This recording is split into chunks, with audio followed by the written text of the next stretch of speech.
Le mystère continue.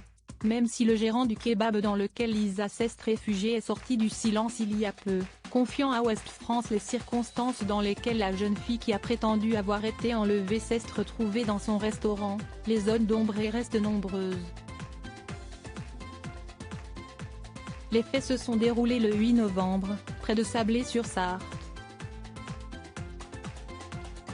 Partie faire un de jogging dans l'après-midi, Lisa, 17 ans, n'est jamais rentrée chez elle et a été signalée disparue peu de temps après. Alors que de gros moyens ont été mobilisés par les forces de l'ordre pour la retrouver, elle a débarqué, mardi 9 novembre, dans un kebab où elle a expliqué avoir été enlevée.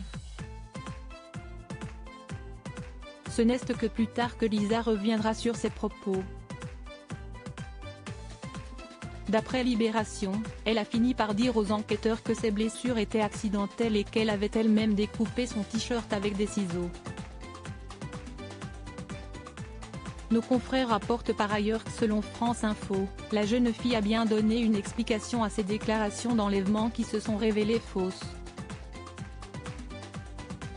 Elle aurait en effet invoqué un manque de reconnaissance. Décrite comme discrète, intégrée, bien entourée, sportive et même engagée chez les jeunes sapeurs-pompiers dans les colonnes de Libération, les raisons derrière le geste de Lisa restent incomprises par la plupart des gens. Un mensonge pour cacher un secret? D'après les propos d'un de ses camarades qui a parlé à Libération, Lisa n'a pas pu faire ça juste pour faire le buzz, il y a forcément autre chose derrière.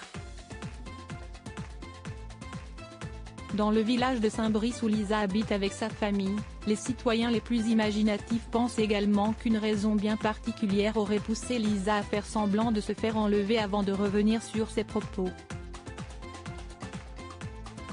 Un secret qui l'aurait convaincu que se faire porter disparue pendant 24 heures était une possible solution malgré les graves conséquences auxquelles Lisa fait face.